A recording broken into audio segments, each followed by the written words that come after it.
ওকে।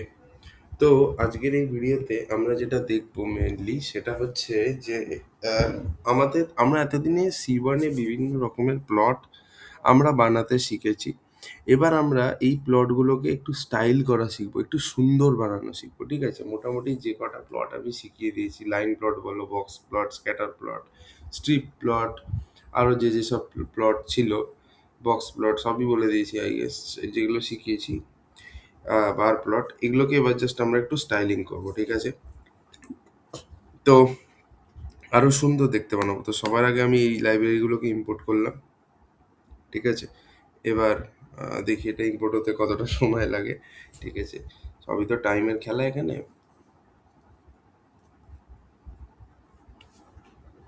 আচ্ছা, হয়ে গেল।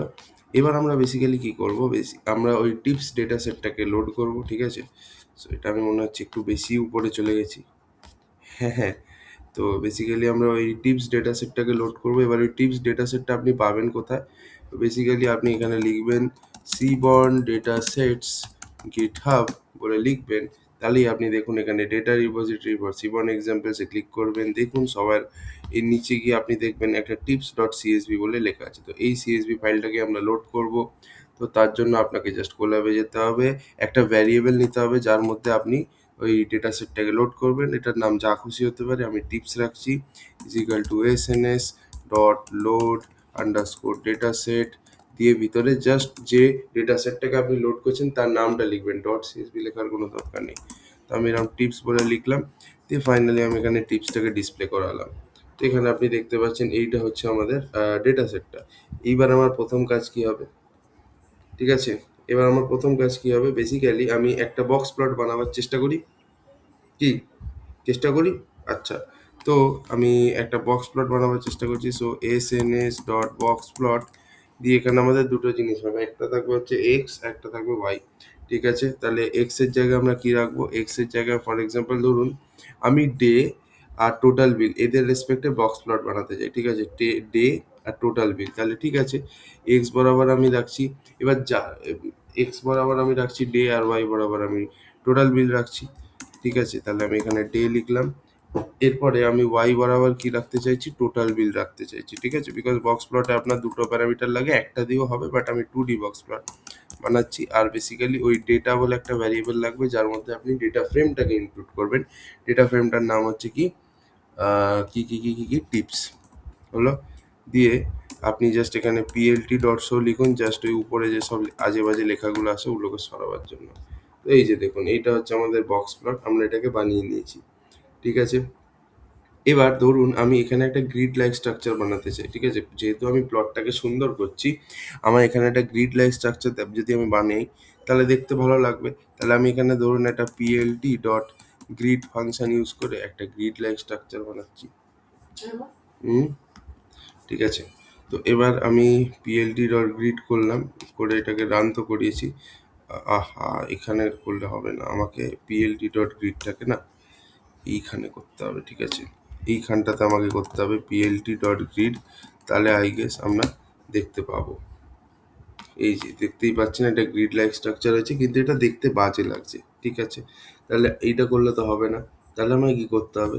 ধরুন আমি এরকম করছি, আমি তাহলে সিবন ইউজ করে গ্রিড বানাচ্ছি। ঠিক আছে, তাহলে এসএনএস ডট সেট স্টাইল বলে একটা ফাংশন হয়। ঠিক আছে, সেট আন্ডারস্কোর স্টাইল এইটা বলে একটা ফাংশন হয়। দিয়ে ব্র্যাকেটের মধ্যে আমরা দিয়ে দিতে পারি ডার্ক গ্রিড, নাকি বেসিক্যালি ডার্ক গ্রিড দিয়ে করে দেখি কেমন দেখতে লাগে। ওকে, দেখি। তো এই দেখুন এটা হচ্ছে সিবনের গ্রিড। সো ডার্ক গ্রিড যেহেতু লিখেছি, দেখতেই পাচ্ছেন ব্যাকগ্রাউন্ডটা পিছনে একটু ডার্ক ডার্ক হয়ে গেছে। So this is basically the dark grid. ঠিক আছে, সো এটা হচ্ছে আমাদের বক্স প্লট। এবার ধরুন আমি একটা বার প্লট বানাচ্ছি। ঠিক আছে, এবার এই যে বার প্লটটা আমি বানাবো, এই বার প্লটেও ধরুন ওই ডে আর টোটাল বিলের রেসপেক্টেই আমরা বার প্লট বানাবো। তাহলে ঠিক আছে, তাহলে এসএনএস ডট বার প্লট, এবার দুটো জিনিস লাগবে। এক্স এর আমি লিখবো হরাইজন্টালি থাকবে ডে, ঠিক আছে, কমা দিয়ে ভার্টিক্যালি থাকবে হচ্ছে টোটাল বিল। ঠিক আছে, টোটাল আন্ডারস্কোর বিল। আর আমাদের ডেটা ফ্রেমটাও লাগবে, সো তার জন্য ডেটা ভ্যারিয়েবলের মধ্যে আমাদেরকে ডেটা ফ্রেমটা দিয়ে দিতে হবে, মানে যে ভ্যারিয়েবলের মধ্যে আমাদের ডেটা সেটটা লোড আছে। ঠিক আছে, এটা হয়ে গেল। এটা যেই করলাম দেখুন আমাদের বার প্লটটা তৈরি হয়ে গেছে। ঠিক আছে, আচ্ছা এই এই যেটা সামনে লেখা আছে এই লেখাটাকে আগে আমি সরাচ্ছি। ঠিক আছে, পিএলটি ডট শো। ঠিক আছে, এটাও হয়ে গেল। আচ্ছা এইবার আমরা বেসিক্যালি স্টাইলটাকে সেট করতে পারি। কিরম ভাবে সেট করব? ধরুন আপনি এখানে লিখলেন, তো যেটা বললাম আপনি ধরুন এরকম লিখলেন যে এসএনএস ডট সেট স্টাইল, লেখার পরে আপনি এখানে লিখলেন যে ডার্ক। এরকম যদি লেখেন তাহলে কি পাবেন দেখুন, দেখতেই পাবেন। তো সেরকম অ্যাজ সাচ ব্যাকগ্রাউন্ডটা ডার্ক হবে, এছাড়া আর আপনি সেরকম কিছু দেখতে পাবেন না। এবার ধরুন আমি আরেকটা এখানে ফাংশন হয় পিএলটি ডট ফিগার। ঠিক আছে, এটা ম্যাটপ্লটলিব লাইব্রেরির মধ্যে পড়ে। পিএলটি ডট ফিগার, এখানে বেসিক্যালি ধরুন আমরা কি করছি, ফিগার সাইজ বলে একটা প্যারামিটার হয়। ঠিক আছে, ফিগার সাইজ, এটাতে আমি ধরুন দিয়ে দিলাম, এটা বেসিক্যালি আপনার লেন্থ আর ব্রেথটাকে কন্ট্রোল করে, যে লেন্থ আপনার কতটা হবে, ব্রেথ লম্বার দিক দিয়ে কতটা হবে, চড়ার দিক দিয়ে কতটা হবে। ঠিক আছে, তো যদি আমি ধরুন এখানে এরম লিখলাম 12,3, তাহলে আপনি কি দেখতে পাবেন, এই দেখুন এইটা হচ্ছে আপনার PLT dot figure, fix size হচ্ছে আপনার 12,3 হলে এটা এরকম দেখতে হবে। ঠিক আছে, আশা করি দেখে বুঝতে পারছেন। ওকে, এরপরে ধরুন আমি সেম জিনিসটাকেই আমরা যদি একটু পাল্টে দিই তাহলে দেখতে অন্যরকম হবে। ফর এক্সাম্পল পাল্টে দিই মানে কি, আমি 12 আর 3টাকে ইন্টারচেঞ্জ করে দিলাম, তাহলে এখানে 3 লিখলাম, এখানে 12 লিখলাম, তাহলে কিরম দেখতে হবে, তাহলে এরকম একটু একটু জিনিসটা চেঞ্জ হবে, হয়তো অতটা দেখে বুঝতে পারছেন না, বাট হ্যাঁ আমরা এটাকে চেঞ্জ করতে পারি। ঠিক আছে, এবার আমরা এখানে আরও এই প্লটটাকে আমরা সুন্দর করার চেষ্টা করছি। ঠিক আছে, যেমন আরেকটা আপনার ফাংশন হয় যেটার নাম হচ্ছে সেট কনটেক্সট। ওকে, তো ওটাকেও আমরা ইউজ করতে পারি।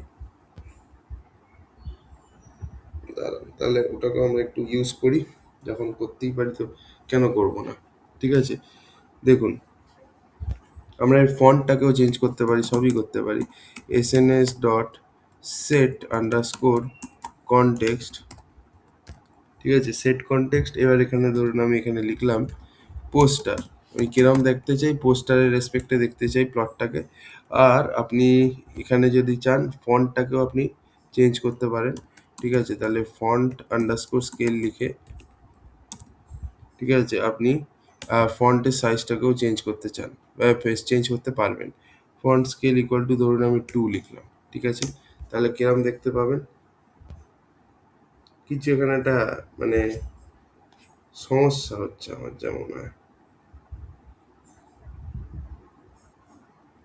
এইটাকে আগে সরাই, এই দুটোকে আগে সরাই। হ্যাঁ এই যে, এইবার আপনি যদি দেখেন আমি একটু মিনিমাইজ করি, তাহলে আপনি দেখতে পাচ্ছেন এটা কিন্তু একটা পোস্টারের ফর্মে হয়েছে এবং একটু দেখতেও সুন্দর হচ্ছে, বাট ফন্টটা অনেক বেশি বড় হয়ে গেছে। তো আমার ফন্টটাকে একটু ছোট করতে হবে। তো আমি একটা কাজ করছি, ফন্ট স্কেল ইকুয়াল টু 2 না করে এটাকে 0.5 রাখছি। এই সেরেছে রে, 0.5এও তো সেরকম কোনো আমি চেঞ্জ দেখতে পাচ্ছি না। এই দেখুন 0.2 যখন করলাম অনেকটা ছোট হয়ে গেল, দেখতেও ভালো লাগছে, পোস্টারের মতোই দেখতে লাগছে। ঠিক আছে, আচ্ছা এছাড়া আপনি আরও কিছু করতে পারেন। ফর এক্সাম্পল আপনি যদি এর রঙগুলোকে ঠিকঠাক করতে চান, আপনি এখানে একটা হিউ বলে প্যারামিটারও দিতে পারেন, যেটা আপনার বেসিক্যালি ওই সেক্স মানে মেল না ফিমেল তার রেসপেক্টে আপনাকে দেখিয়ে দিতে পারে। অবশ্য না, এটা চললো না, এটা এরর দিয়ে দিয়েছে। আচ্ছা, সেট কনটেক্সট এটা হয় না, সরি, ভুল জায়গায় আমি এটা দিয়ে ফেলেছিলাম। এটা আপনার হবে হচ্ছে বার প্লটে। ঠিক আছে, এইখানে আপনি যদি হিউটা দিয়ে দেন সেক্স, তাহলে মেল আর ফিমেলের রেসপেক্টে আপনাকে যে চারটা ডিস্ট্রিবিউট করে দেখিয়ে দেবে। এই যে দেখতেই পাচ্ছেন। আচ্ছা ফন্ট স্কেলটাকে আমি একটু বাড়াবার চেষ্টা করি, 0.4 করি। 0.4এও তো কোনো লাভের লাভ কিছু হচ্ছে না, 1.4 করি। হ্যাঁ একটু বড় হয়েছে। এই দেখুন মেল আর ফিমেলের রেসপেক্টে আপনাকে আলাদা আলাদা করে দেখিয়ে দিয়েছে। আপনি এই জিনিসটাও করতে পারেন। সিমিলারলি আপনি এর রংটাকে ধরুন এটা যেটা অরেঞ্জ আছে ব্লু আছে এটাকে আপনি চেঞ্জ করতে চান, তো সেটাও আপনি করতে পারেন, সেটাও সম্ভব। কমা দিয়ে আমি ধরুন লিখলাম প্যালেট ইকুয়াল টু, এখানে একটা রং নিয়ে নিলাম কুল, তাহলে দেখবেন কিরকম সুন্দরভাবে চেঞ্জ হয়ে গেল। আচ্ছা, এইখানে ফন্ট স্কেলটাকে আপনাকে আরেকবার চালাতে হবে। আই থিঙ্ক 1.4 না করে এটা 0.4 রাখছি। আচ্ছা, ওটা কিছু একটা হবে হয়তো, সেটা আপনাকে আরেকটা জায়গায় নতুন জায়গায় করতে হবে। সো এই দেখুন, আপনি রঙও চেঞ্জ করে দিয়েছেন। আচ্ছা, আপনি এখানে আরেকটা করতে পারেন যে sns.setContext যেটা আছে থাক। এখানে এবার আগের বার পোস্টার করেছিলাম, এবার ফর এক্সাম্পল ধরুন আমি পেপার করছি, ঠিক আছে, পেপার। এবার আমি ফন্ট সাইজটাকে চেঞ্জ করতে চাই, তার জন্য আমাকে ফন্ট স্কেল প্যারামিটারটাকে ইউজ করতে হবে। সেখানে আমি ধরুন দিয়ে দিলাম 0.2। কিরম দেখতে হবে একবার দেখি, এই দেখুন। তো এবার এটা যেটা আছে এটা পুরো পেপারের মতো দেখতে লাগবে, ঠিক আছে। অত আপনি না দেখে হয়তো অতটা বুঝতে পারবেন না, বাট এটা আছে, ঠিক আছে। সিমিলারলি আমি যদি ধরুন ফিগার সাইজটাকে একবার দেখাই, আম, এইখানটাতেই আমি করে দিচ্ছি, ঠিক আছে। পিএলটি ডট, এখানে আমি ফিগার সাইজটাকেও চেঞ্জ করতে পারি, তো তার জন্য আমরা বেসিক্যালি পিএলটি ডট ফিগারটাকে ইউজ করব, ঠিক আছে। দিয়ে এখানে ফিগ সাইজ বলে একটা প্যারামিটার ইউজ করব, করে যদি ধরুন আমি ফিগ সাইজ ইকুয়াল টু 3 ধরুন আমি 10 দিয়ে দিলাম, তাহলে কিরম দেখতে পাবো। দেখুন figure size 300 cross 1000 with 0 access এরকম দেখতে হয়ে যাবে। সিমিলারলি মানে এটা লম্বার দিক দিয়ে বড় হবে, ঠিক আছে। আর আমি যদি এটাকেই চেঞ্জ করে 10 করি আর এটাকে যদি 3 করি, তাহলে বেসিক্যালি এটা চ্যাপ্টা হয়ে যাবে একটু।